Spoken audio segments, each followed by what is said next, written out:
Il est 14 heures passées de 5 minutes dans ce studio de FIM FM, fidèles auditeurs de la 95.3.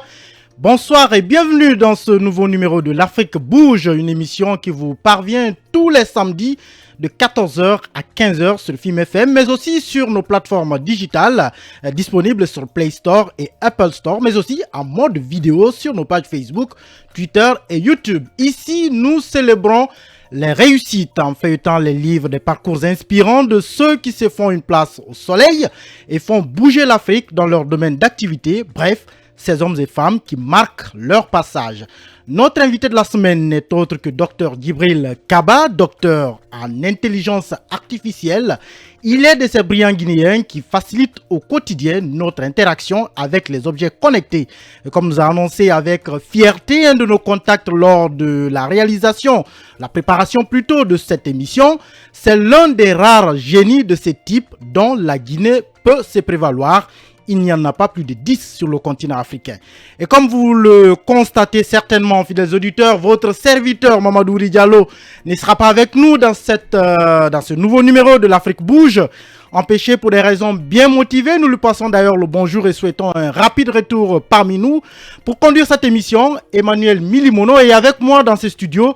Aïssatou Bari, notre talentueuse réalisatrice qui fait enfin surface dans l'Afrique Bouge. Aïssatou Bari, bonjour. Bonjour Emmanuel, ravi de vous retrouver. Et il est aussi dans ce studio notre modèle du jour, l'un des rares docteurs en intelligence artificielle, Dr Djibril Kaba. Bonjour Monsieur Kaba. Bonjour Monsieur Milimono. Bienvenue à tous dans cette émission. La conduite technique est assurée par Karifa Zidane Traoré et le live streaming par Ibrahima Silla. Et sachez que vous aussi, fidèles auditeurs, pourrez réagir en laissant des commentaires sur notre page Facebook FIM Guinée. Nous les lirons en direct. Vous pourrez aussi appeler le moment venu au 81 85 pour poser des questions ou adresser des messages à notre invité. Bienvenue à tous et c'est parti pour la première partie de cette émission, la fiche signalétique. FIM FM, l'Afrique bouge, fiche signalétique, tout sur le parcours de l'invité du jour. Encore une fois, bienvenue à tous. Le condensé du CV de notre invité, ce que nous savons de lui à travers nos recherches. Aïssatou Bari, vous avez travaillé là-dessus. Justement, ça n'a pas été facile, mais voici pour vous la biographie de notre invité. Il est né en 1987 en Guinée. Après des études élémentaires, il s'envole pour Londres, où il poursuit sa formation. Quelques années plus tard, il obtient un master en polytechnique à King's College University de London avant de décrocher en 2014 un doctorat en mathématiques et informatique à Brunel, université de la même ville. Son nom, Djibril Kaba, mais désormais accompagné du titre docteur. Il a fait ses preuves dans les secteurs publics-privés de la santé, du transport, de l'éducation, des investissements et des banques et assurances à travers l'Europe. Ce n'est pas tout, il a également coordonné des projets dans la recherche et la démonstration des nouvelles technologies et de la santé subventionnés par la Commission de l'Union européenne, mais aussi le déploiement de la nouvelle génération des satellites de l'Agence spatiale européenne. Jeune, brillant, Kaba sera sollicité par le gouvernement britannique pour révolutionner son système des transports en vue de réduire les embouteillages, les accidents de la route et les émissions de carbone. Dans sa collaboration avec les institutions britanniques, il va contribuer à booster la nouvelle génération des startups et à promouvoir l'innovation et la création d'entreprises. Pas que. Avec 13 ans d'expérience, notre invité est membre fondateur de Midi Larry, si je prononce bien, entreprise spécialisée dans la technologie en intelligence artificielle.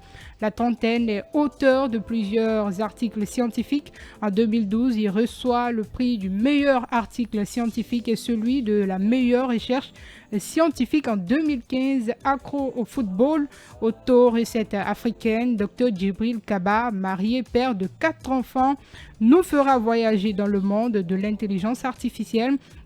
Messieurs, dames, ce samedi sur FIM FM, préparez-vous à exercer votre suprématie intellectuelle pour une Afrique qui bouge. Merci Aïssatou Bari, Monsieur Kaba, j'allais dire Docteur Kaba, c'est un peu, on va dire, un résumé, un condensé de ce que nous savons de vous à travers votre CV, à travers des recherches que nous avons menées sur vous, mais aussi une interaction avec vous-même. D'abord, est-ce que vous vous retrouvez dans ce qu'Aïssatou vient de lire? Bon, d'abord, je vous remercie de m'avoir invité ici pour vous faire parvenir de mes parcours. D'abord, je voudrais vous dire d'être un peu patient avec moi. C'est mon français un peu limité. Et ouais, ça se voit. Donc, bien sûr, c'est comme venait de dire Madame Barry, ou Mademoiselle. Mm-hmm. Donc, j'ai fait mes parcours, j'ai commencé mes études ici. Après, en jeune âge, j'ai été à Londres, donc j'ai continué mes études jusqu'au niveau doctorat.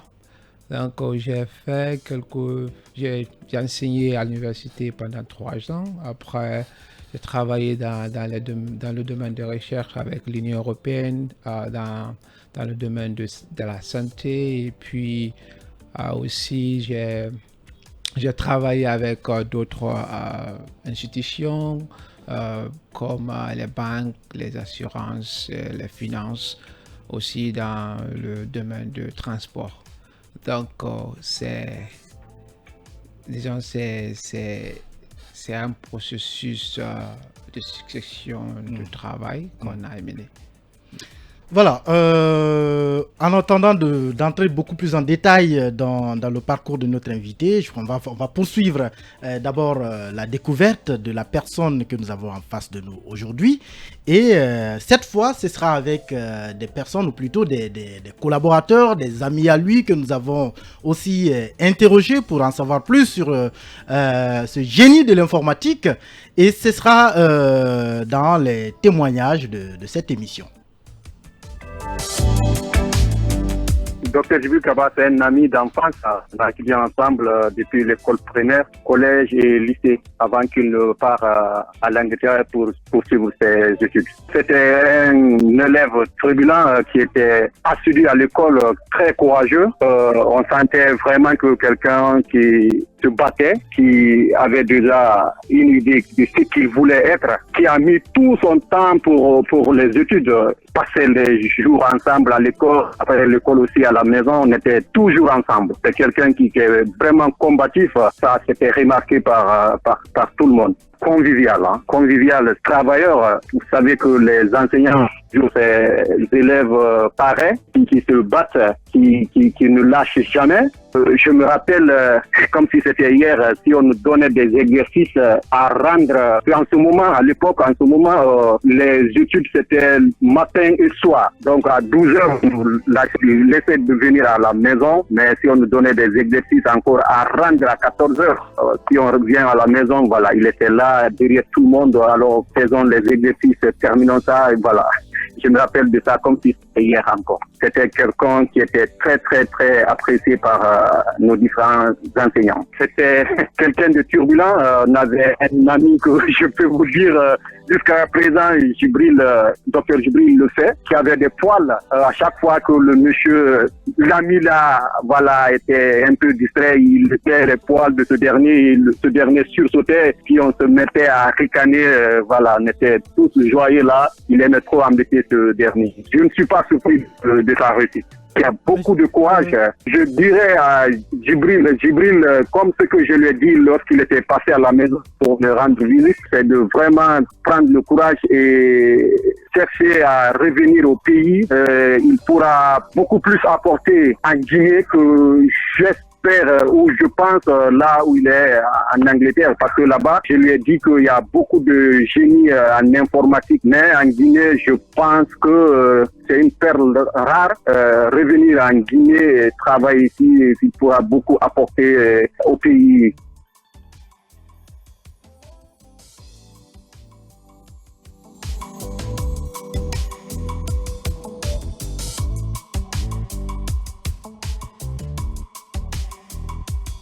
Je suis Muntaga Keïta, le fondateur et PDG Tulip Industries. Et Tulip Industries a une nouvelle aile d'intelligence artificielle, un nouveau département. Et donc, nous avons jugé bon de faire appel à des compétences guinéenne, bien sûr, et Djibril Kaba est un docteur en intelligence artificielle. Nous travaillons ensemble à distance et aussi ici. Dr Djibril m'a beaucoup impressionné la première fois que je l'ai rencontré lors de ma visite à Londres en 2019 lorsque j'avais reçu le prix du African Achiever Award. Ça, c'était au House of Commons, au Parlement britannique. Et donc, pendant nos conversations, j'ai compris qu'il était très dense. Il y avait vraiment de l'intelligence. Au niveau intelligence artificielle, au niveau du travail, c'était vraiment dense. Alors j'ai jugé opportun alors de l'associer au projet de Tulip. Et je crois que c'est une personne formidable qui peut vraiment nous aider à apporter quelque chose à la Guinée. Ça ne court pas dans les rues d'avoir un docteur en intelligence artificielle. Même en Afrique, peut-être il n'y a pas plus de 10 qui l'ont.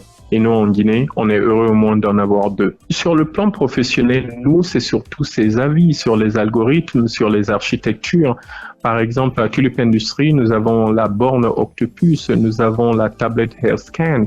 Il nous a énormément assisté avec l'autre aussi, Dr Baniré, à établir une base de données. Donc, ils nous ont aidé à faire le design de ces bases de données. On a fini de les faire et ensuite, maintenant, on a continué sur le logiciel. Donc, maintenant, tous nos logiciels médicaux sont ouverts à l'intelligence artificielle. Ça, c'est grâce à eux.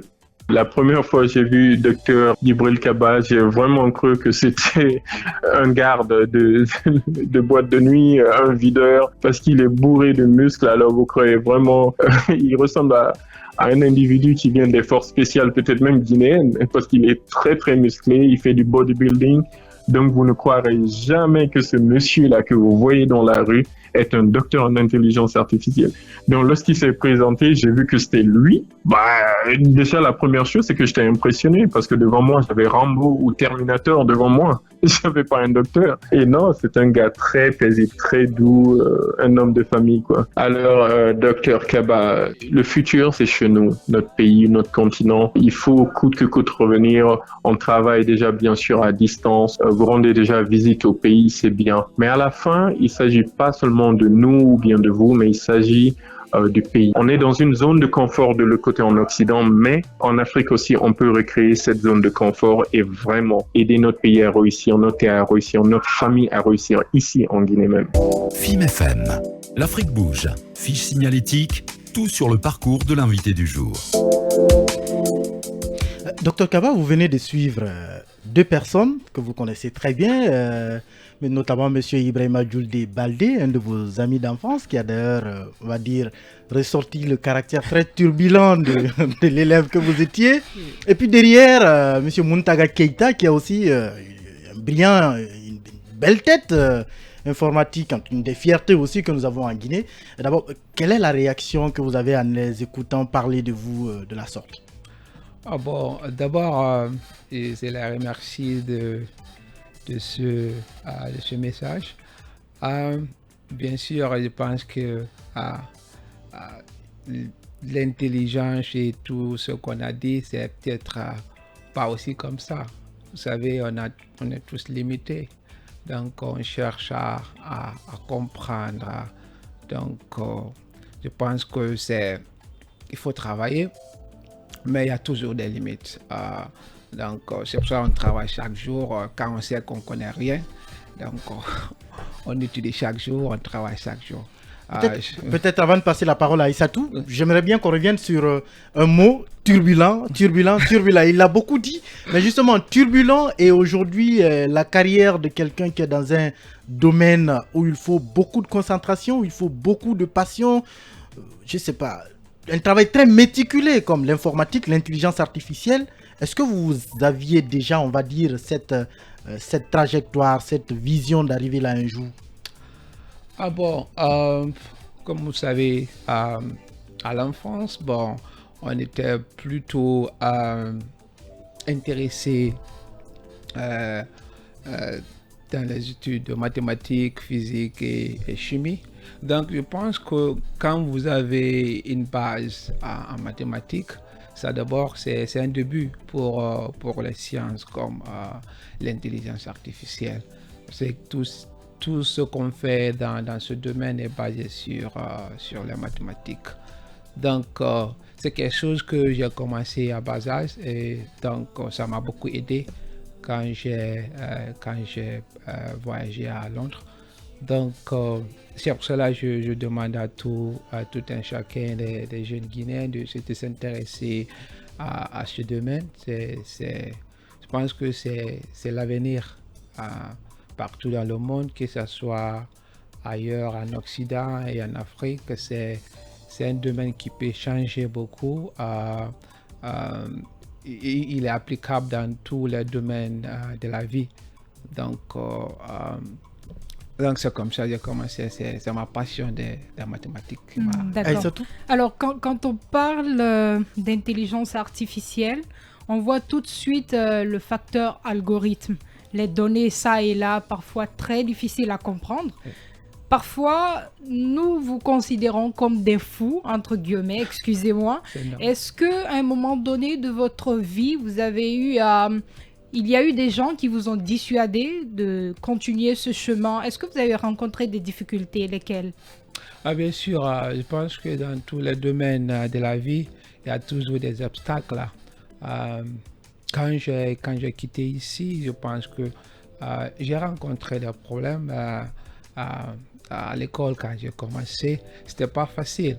C'est bon, ici, quand on étudiait, il n'y avait pas d'ordinateur. Donc, on ne connaissait que les mathématiques. Donc, c'était un problème très, très sérieux. On se moquait même de moi en classe. C'est même taper sur les claviers, c'était un peu difficile. Donc, ce problème-là existe. Je pense que peut-être les choses ont changé ici. Les gens commencent à s'intéresser à l'informatique.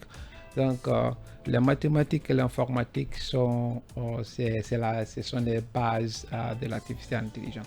Donc, ce sont des problèmes que j'ai rencontrés sur le chemin.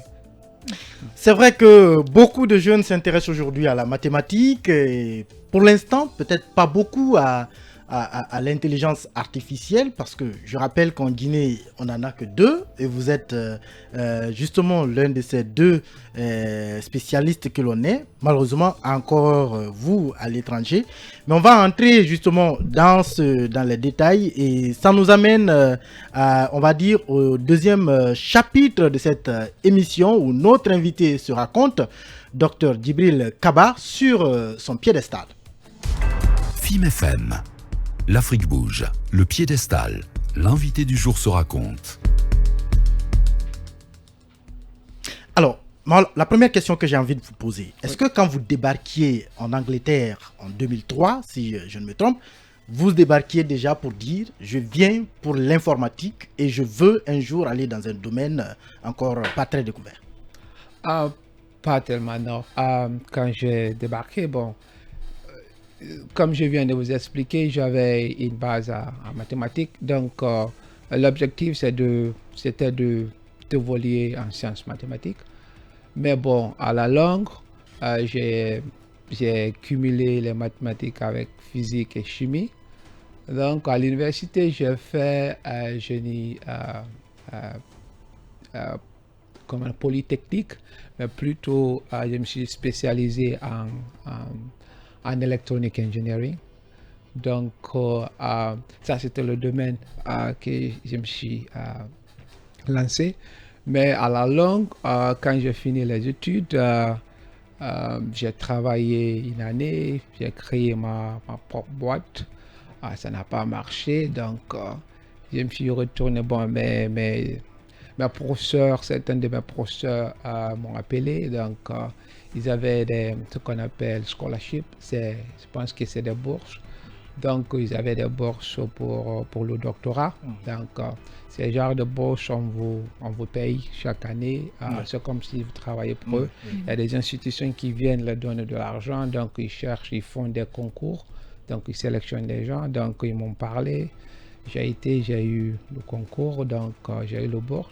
Après, c'est là-bas que j'ai commencé à travailler dans le domaine de l'intelligence artificielle. Donc, les choses ont changé, mais c'est le domaine, ce que j'ai fait en master et ce que j'ai fait pendant mon doctorat, sont liés, comme je viens de vous dire. La base de l'artificielle intelligence et la mathématique. Donc, ça m'a beaucoup aidé ça m'a facilité la tâche de comprendre les algorithmes et puis développer les applications.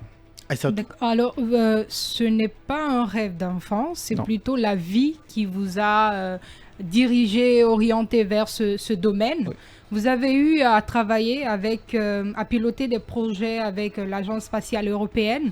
C'était quel type de projet concrètement? Et comment ça se passait? Bon, vous savez, souvent en Europe, ils ont l'agence, l'Union européenne, souvent ils ont des budgets pour des projets pareils. Donc, vous savez, Galileo, c'est le nouveau satellite européen. Donc, quand ils ont lancé les satellites, ils voulaient savoir quels sont les services qu'ils peuvent aider qu'ils peuvent améliorer avec le service du Galileo. Donc, c'est comme ça que le projet est venu. Donc, l'objectif du projet, c'était de développer des technologies pour améliorer le système de transport. Vous savez, la plupart des systèmes de transport aujourd'hui sont basés sur la GPS. Donc, quand les gens se déplacent plutôt en Europe, vous avez besoin de GPS, souvent GPS. Oui. Donc, ces genres de systèmes, souvent, ils ont des problèmes. Donc, quand Galileo est venu, donc, ils voulaient améliorer ce qui était déjà là. Donc, nous, notre groupe, on a travaillé sur ça. Donc, j'ai piloté le projet de développement des applications pour améliorer le système de transport, permettre aux transporteurs d'être plus précis quand ils utilisent la GPS.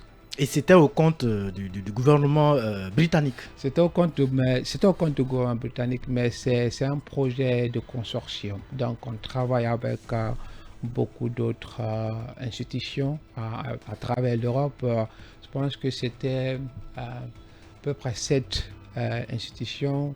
Il y a quelques institutions basées en France, en Allemagne et puis à Barcelone. Donc, c'était l'ensemble, c'était une association d'institutions et travailler ensemble pour trouver une solution dans ce domaine. On va peut-être revenir dans cette émission, c'est la deuxième partie de l'Afrique bouge, si c'est maintenant que vous nous prenez en marche. Avant de poursuivre justement l'interview avec notre invité, nous allons lire quelques commentaires déjà sur la page Facebook de Film Guinée. Et je vais commencer par Mamadou Marfous Diallo, je pense, Mamadou Marfous Diallo qui nous dit ceci. Bonjour Film FM, je vous suis depuis le Burkina Faso, l'écoute est très favorable ici, je vous kiffe presque toute la journée à travers votre application radio, je remercie votre invité du jour. Il y a également Ibrahima Ba, Emmanuel Milimono est un bon, d'accord, Emmanuel Milimono est un bon journaliste, seulement je les vois pas toujours dans les différentes émissions de Film Guinée Première sur l'info. Bien sûr Ibrahima Ba, pardon. Je suis dans beaucoup d'émissions de Film FM, notamment le talk politique. Évidemment, on est très souvent ensemble. Hein. Et d'un autre message de la part de monsieur Ramadan Dandako Diallo. Bonsoir à toutes et à tous. Je suis vraiment ravi de voir Milimono derrière le micro, un bon modérateur de week-end. D'accord. Je salue Docteur Kaba. Bonne soirée avec Ramadan Dandako Diallo qui vous suit depuis le CMC de Ratoma. Merci Ramadan Dandako. Et cet autre message de la part de monsieur Mamadou Marfous, je crois que je l'ai lu tout à l'heure. Mamadou Mariama Diallo a aussi réagi. Bonjour Film FM, j'aime beaucoup votre invité. Même si c'est un supporter du Real Madrid, c'est vous qui le dites. Je ne sais pas si c'est un supporter du Real Madrid. Pour l'instant, il ne nous a pas dit ça. Mais on va le savoir tout à l'heure, hein, puisqu'il est là justement, il va répondre. Et si c'est le cas, j'avoue que ce serait très bien parce que je suis moi-même supporter du Real Madrid. Donc on va poursuivre cette émission. On n'a pas beaucoup de temps, malheureusement. Mais continuez à réagir. On reviendra le moment venu pour lire vos commentaires sur la page Facebook de Film Guinée. Et on va poursuivre l'entretien avec Monsieur Kaba. On était en train de parler justement de votre collaboration, ou plutôt de la participation que vous avez eue dans certains projets, notamment des projets d'envergure, disons, au niveau de la Grande-Bretagne, donc on va dire d'envergure internationale, parce que vous êtes intervenu sur des programmes qui concernaient un satellite, Galileo. Quand j'imagine un peu des interventions sur les projets liés directement à des satellites, j'ai bien envie de savoir comment est-ce que ça se fait. Est-ce que c'est facile de pouvoir, à partir d'un satellite, offrir des services à des gens peut-être qui ne savent pas souvent, est-ce que c'est un être humain qui est derrière la machine et qui fait en sorte qu'on a tout cela? Ce sont des systèmes complexes. Ouais. Donc, comme vous le savez, la plupart des gens utilisent, en Occident, utilisent des GPS pour se déplacer. Vous voulez partir quelque part, vous ne connaissez pas, vous mettez l'adresse et puis ça bouge. Disons le système. Vous avez tout le chemin tracé sur une carte. Le chemin tracé Et parfois, on se dit que c'est des machines qui le font, mais en réalité, ce que vous voulez nous faire comprendre, c'est que c'est des êtres humains qui programment tout cela. Oui, bien sûr, l'être humain est derrière tout ce système complexe. Donc, on développe des systèmes pour pouvoir détecter. Par exemple, vous êtes là, il y a des satellites qui sont en haut. Donc, vous êtes connecté à partir des signaux. Donc, le satellite peut vous voir partout où vous êtes. Donc, quand vous mettez l'adresse d'un lieu où vous voulez aller, donc là, le système peut calculer à combien de temps vous pouvez arriver à ce point. Et puis aussi, il y a beaucoup d'autres éléments qui peuvent être analysés. Par exemple, s'il y a des embouteillages, ça peut être quelque chose que vous pouvez... Ce sont des informations qui sont disponibles. Donc, dans ce fait, notre travail, c'était d'améliorer la position ou bien la détection des positions par rapport au satellite. Souvent, il y a des erreurs. Disons que vous êtes là, peut-être le système satellitaire peut vous mettre peut-être à 5 mètres, 10 mètres d'ici. Donc, le système qu'on a développé, c'est de rendre ce système plus précis. Peut-être une question dans cette rubrique. Tout ce parcours avec l'intelligence artificielle, tout ce que vous avez eu à faire, qu'est-ce qui a changé dans votre vie? Je pense que beaucoup a changé. D'abord, ça m'a montré qu'il y a beaucoup à faire. Donc, quand vous vous lancez dans un domaine comme l'artificiel intelligent, dans n'importe quel domaine, vous vous rendez combien de temps vous ne connaissez rien. Donc, ça m'a aidé à être modeste et puis à étudier de plus. Donc, ça a changé beaucoup chez moi. Voilà, je ne sais pas si nos auditeurs comprennent quelque chose, mais on va essayer de découvrir un peu tous ces langages techniques, à quoi est-ce que ça rime finalement. Et c'est le focus sur le domaine d'activité de notre invité, les codes, les satellites, les algorithmes, les designs, les bases de données, les architectures, bref, attachez votre ceinture, c'est l'heure de la plongée dans l'Afrique bouge. FIM FM. L'Afrique bouge, la plongée. Focus sur le domaine d'activité de l'invité du jour. Aïssatou Bari, la première question. Justement, on parle aujourd'hui de Dr Djibril Kaba, consultant en intelligence artificielle. En Guinée, il n'y en a que deux experts en la matière. D'abord, avant d'entrer dans le vif du sujet, comment définissez-vous ce terme-là, intelligence artificielle? Ok. Je vais essayer de donner une définition. Comme le nom l'indique, l'intelligence artificielle, donc c'est un processus d'imitation de l'intelligence humaine. Donc le but, c'est de développer des systèmes, donner des capacités aux ordinateurs de penser et d'agir comme des êtres humains.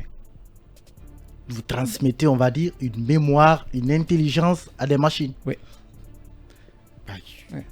Je sais pas. C'est très complexe. Je vous donne un exemple. Voilà. Je vous donne un exemple. Voilà. Donc, vous avez vos téléphones, les gens qui ont des téléphones, des smartphones. Souvent, vous utilisez, disons, iPhone. Vous avez Siri. Donc, ça, c'est une machine. Vous parlez avec Siri. Vous pouvez demander Siri quelle est l'heure. Siri peut vous répondre. Donc, ça, c'est l'intelligence. C'est une application. C'est une application D'accord. sur les téléphones. Donc, la machine, l'ordinateur peut communiquer avec vous. Ça, c'est l'intelligence. C'est l'être humain qui peut parler. Mais on a développé des systèmes pour que la machine peut pour donner... interagir avec l'être humain. Enfin, mais de manière plus courante, pour nos auditeurs notamment, j'imagine, qui ne sont pas en train de comprendre encore, quels sont les domaines les plus courants dans lesquels on retrouve l'intelligence artificielle pour n'importe quel utilisateur ou pour l'utilisateur moyen, par exemple, d'un téléphone ou d'un quelconque appareil? Ok. Même si vous prenez les photos, des 5 photos, les appareils, des photos qui sont, quand vous prenez souvent des photos, vous avez des effets. Je ne sais pas si vous pouvez prendre des photos avec des effets. Donc, ce genre de technologies sont basées sur l'artificiel intelligent. Et puis, quand vous utilisez Facebook, tout ce qui vous faites sur Facebook est basé sur l'intelligence artificielle. Quand vous regardez Facebook, la plupart des travailleurs Facebook, leur système ou leur mode de business est basé sur l'intelligence artificielle. Donc, quel lien entre l'intelligence artificielle et le domaine de la santé, par exemple? Ok. Le domaine de la santé, l'intelligence artificielle est beaucoup utilisée dans le domaine de la santé. Par exemple, ce qu'on appelle computer vision. Computer vision, c'est d'apprendre les machines à voir et à agir. Par exemple, vous avez des images quand vous partez dans le domaine du diagnostic. Donc, je vous donne un exemple. J'ai travaillé dans des projets je pense que c'était un projet de l'Union européenne. Donc, ils voulaient aider le docteur à faire le diagnostic des cancers. Donc, souvent, on prend des images du malade et puis ces images, à partir de ces images, les docteurs, quand ils font les diagnostics, ils regardent l'image s'il y a cancer à partir de ces images. Donc, ce qu'on fait, c'est c'est de développer des machines ou des ordinateurs qui peuvent détecter des maladies à partir des images médicales. Donc, et puis on peut aussi développer des logiciels ou des applications pour prédire des maladies. Par exemple, si vous avez des maladies des yeux comme diabétique, rétinopathie, d'autres glaucomes, donc on peut utiliser des images pour prédire si quelqu'un peut avoir ce genre de maladie. En prenant des images de la rétine, on peut faire la prédiction, on peut détecter, on peut faire le diagnostic. Donc tout cela est basé sur l'artificiel intelligent. Donc c'est comme ce que je viens de dire, c'est de permettre aux machines ou bien aux ordinateurs de penser comme l'être humain, de faire le travail de l'être humain. Donc, en résumé, c'est ça l'artificiel intelligent. Comme quoi, ce ne sont pas seulement, on va dire que ce ne sont pas seulement que des blancs, si vous permettez l'expression, qui sont, disons, génies dans des domaines, pour l'instant, que nous sommes en train de découvrir, nous, chez nous.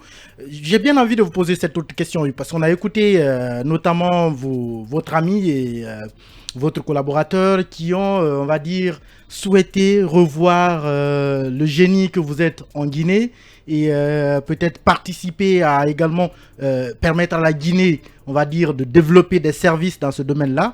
Mais du séjour que vous avez fait en Guinée, ou plutôt de la connaissance que vous avez de ce terrain, est-ce que vous pensez justement que on a, on va dire, la base qui permette à des génies comme vous de pouvoir exercer tranquillement?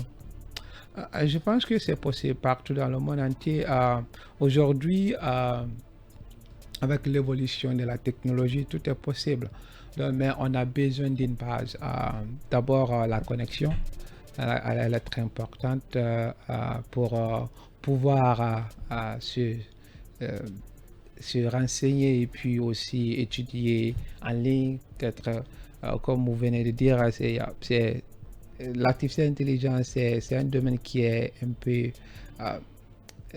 rare en Afrique. Oui, très rare même. Donc, d'abord, on a besoin de connexions d'Internet pour pouvoir se connecter et puis accéder à des cours en ligne pour apprendre ce domaine. Aussi, d'abord, on a aussi besoin, parce qu'on ne peut pas parler d'artificielle intelligence sans données. Donc, on a besoin de données, la gestion des données. Ça aussi, c'est quelque chose qui est primordial pour développer ces genres de systèmes. Aussi, on a besoin des experts, comme Dr Djibril Kaba. Ah non, il y a d'autres experts qui sont là. Vous n'êtes que 2 pour la Guinée. Ah oui, bon, je pense qu'il y aura d'autres qui vont venir bientôt, parce que c'est un domaine qui est bien sollicité ailleurs, et puis il y a beaucoup de demandes, donc je pense que s'il y a des demandes, les gens vont apprendre, et puis j'espère qu'il y aura beaucoup de... Alors, docteur, est-ce qu'il y a besoin urgent de développer ce domaine en Guinée actuellement? Oui, je peux vous dire oui. Je pense que partout dans le monde entier. D'accord. Et qu'est-ce que vous faites pour justement inciter les autorités à changer la donne? Je pense que ce que je peux faire, c'est de lancer un appel aux autorités compétentes de faciliter parce qu'on ne peut pas le faire sans la connexion, sans aussi la formation. Donc, comme on le dit, c'est une révolution. Partout dans le monde, à partir de l'expérience, je vois que partout où j'ai été, des pays en Europe, en Asie, on met beaucoup d'argent dans ce domaine pour le développer. Donc, ici en Afrique, je pense qu'on a besoin de faire la même chose. On a besoin de vraiment mettre de l'argent pour les recherches, pour faire des recherches dans ce domaine. Parce que ça peut être utilisé partout, dans l'agriculture, dans la santé, dans le transport, dans tous les domaines de la vie. Mais en attendant justement d'en arriver on va dire, à développer, à mettre les moyens, il y a d'abord surtout le partage d'expérience. J'imagine, vous avez plein aujourd'hui de jeunes qui sont passionnés d'informatique. On en connaît qui se baladent à longueur de journée avec des ordinateurs, qui veulent découvrir tous les jours de nouvelles choses. En termes de partage d'expérience, est-ce que vous avez un jour pensé justement à venir à la rencontre par exemple de ces jeunes Guinéens pour ne serait-ce que partager quelques heures avec eux sur ce domaine passionnant? Ah oui, quand j'étais ici l'année passée, j'ai organisé des conférences. Je pense que c'était mon frère qui m'a parlé d'une université. Donc on a été pour sensibiliser les jeunes et puis les faire diriger vers ce système. Donc je suis en train aussi de travailler avec d'autres collègues parce que je travaille aussi avec dans le... je pense que c'est AI, National Institute AI de l'Angleterre. Donc c'est l'ère National Institute de l'artificielle intelligence. Je suis membre là-bas, je suis chercheur. Donc j'ai des collègues qui travaillent dans les grandes universités anglaises comme Cambridge, Oxford et puis d'autres universités. Donc j'ai parlé avec ceux-ci pour mettre en place quelque chose. Parce que comme vous venez de dire, le transfert de la connaissance dans ce domaine est très très important. Donc je suis en train de travailler sur ce domaine pour faciliter ça. Voilà, on va peut-être penser à ouvrir aussi l'antenne à nos auditeurs. Vous pouvez nous appeler au 81 85 si vous avez des questions à poser, si vous avez des réactions par rapport à cette émission ou par rapport à ce que notre invité a déjà dit. Mais en attendant, on va aussi prendre rapidement quelques réactions sur la page Facebook. Je commence par celle de Ibrahima, ou plutôt Tierno Sadouba, qui nous dit salut à toute l'équipe de Film FM. Je vous suis depuis la Suisse, à Lausanne. Merci beaucoup, Tierno Saïdou, pour cette fidélité. Il y a aussi Alpha Oumar Ba qui nous dit ceci: j'arrive pas à me concentrer. Aïssa Toubari est très belle. Écoutez, Alpha Oumar Ba, mieux vous concentrer parce que nous sommes dans une émission où pratiquement c'est très technique. Voilà. On va aussi prendre cette réaction de Diallo Alpha Hamidou qui nous dit ceci: l'intelligence artificielle peut être un outil, attention Ibrahima, je ne sais pas ce qui se passe, voilà, peut être un outil formidable à partir du moment où ce dernier est utilisé à bon escient, par exemple dans la prévention des maladies, de la domotique industrielle, je ne sais pas ce qu'il veut dire, et tertiaire. Par contre, la surveillance de masse est le côté sombre de la chose. Il serait vraiment formidable de sensibiliser la société guinéenne sur les avantages et les méfaits de la technologie. Je pense qu'on a commencé, on va continuer. Et il y a cette autre réaction de Mamadou Marfous Diallo qui revient. Je pense que c'est plutôt une question.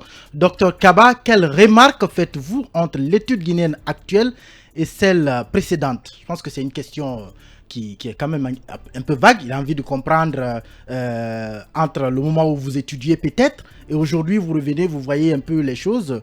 Quelle est, on va dire, comment est-ce que vous pensez que les choses ont évolué ou pas? Je pense que c'est une question un peu difficile parce que je n'ai pas été dans les écoles où je suis venu au moment où les écoles sont fermées. Mais je peux vous dire quelque chose quand j'étais là, quand on étudiait. Les études étaient difficiles, comme vous le savez, on n'avait pas d'internet, on n'avait pas d'ordinateur, donc tout ce qu'on faisait c'est à travers nos enseignants, nos grands enseignants qui nous donnaient des cours. Donc je pense que peut-être les choses ont amélioré parce qu'on a, avec l'évolution de la technologie, je pense que peut-être il y a l'internet et puis il y a les ordinateurs qui peuvent aider les gens à faire plus de recherche et être compétents dans ce qu'ils font. Voilà, on va ouvrir l'antenne sans tarder. Je crois qu'on est bousculé par le temps. C'est très passionnant ce qu'on est en train d'écouter. Mais entre-temps, nos auditeurs aussi pourront poser leurs questions et ça s'appelle Parole aux auditeurs. Film FM. L'Afrique bouge. Parole aux auditeurs. Vous pouvez nous appeler sur le 81 85, le standard de Film FM. Voilà, on a déjà un auditeur. Oui, bonjour monsieur. Oui, vous allez bien? Ça va. Votre nom, vous nous appelez d'où? C'est Diallo Abdoulaye depuis Anta. Monsieur Diallo Abdoulaye depuis Anta, on vous écoute.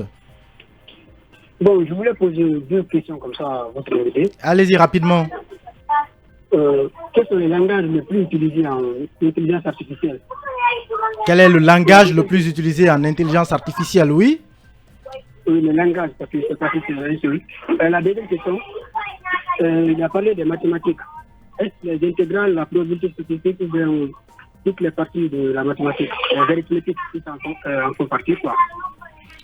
Je pense que il a compris, monsieur Dr Kaba, vous... J'ai bien compris, oui. Oui. D'abord, la première question, quels sont les langages qui sont plus utilisés en intelligence artificielle? Je peux dire que la plupart des gens, ce que j'utilise, c'est Python. Si vous connaissez Python, bon, on dit Python en français, donc Python est le langage le plus utilisé en ce moment. Il y a d'autres langages, mais Python est le top en ce moment. Donc, ce qui s'agit de la deuxième question, oui, l'intégrale, dans tout ce qui est les mathématiques, comme ce que vous venez de dire, l'intégration, et puis les statistiques aussi sont beaucoup importants dans le développement des logiciels, des applications d'artificielle intelligence. Donc, si vous voulez vraiment être formé dans ce domaine, oui, il faut s'intéresser beaucoup à ça, l'intégration et puis les statistiques, l'arithmétique. Donc, ce sont des techniques qui sont très très importants dans le développement de ce Voilà, j'espère que M. Diallo a eu la réponse à ces questions, mais on va rapidement partir, ça court très vite dans l'Afrique bouge. La dernière partie, le dernier virage de cette émission, question de Proust. FIM FM.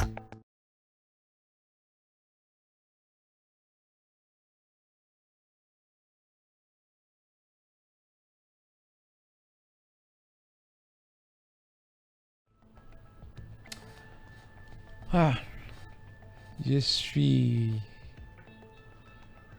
timide. Et puis, les gens me disent souvent que je suis calme. Quelle est la qualité que vous préférez chez une femme? Ok, ça c'est une très difficile question. Bon, c'est d'être à mes côtés.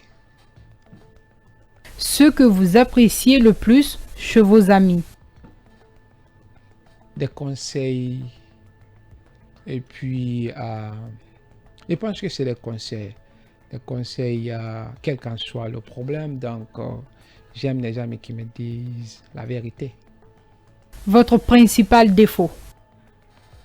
Ok, le défaut, c'est que je suis un peu négligent. Deux fois, oui. Votre occupation préférée? Occupation préférée, à part ce domaine, je pense que j'aime jouer au football.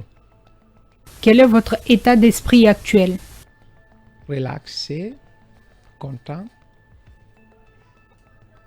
Quel est votre rêve de bonheur? Bonheur, c'est de voir la jeunesse guinéenne se développer, le pays se développer, et aussi aider la jeunesse. C'est quoi votre devise? Devise, c'est l'intégrité, la prospérité et le courage. Voilà, il ne nous reste plus qu'à dire merci, Dr Djibril Kaba. Merci d'avoir accepté notre invitation. Merci beaucoup, M. Milmono. Merci Aïssatou Bari. Merci à Merci, tous. merci beaucoup. Et à nos auditeurs, justement, qui ont posé la question de savoir est-ce que cette émission elle viendra en mode vidéo. Oui. D'ailleurs, nous allons remettre cela avec Dr Djibril Kaba comme souhaite un jour intercepter de passage à Conakry ou peut-être vous revoir rentrer définitivement pour révolutionner ce domaine dans votre pays. Pourquoi pas, ce serait très intéressant en tout cas. Merci à vous, chers auditeurs. Merci de nous avoir suivis. Merci pour vos réactions. Et on se retrouve samedi prochain dans un nouveau numéro avec un nouveau modèle.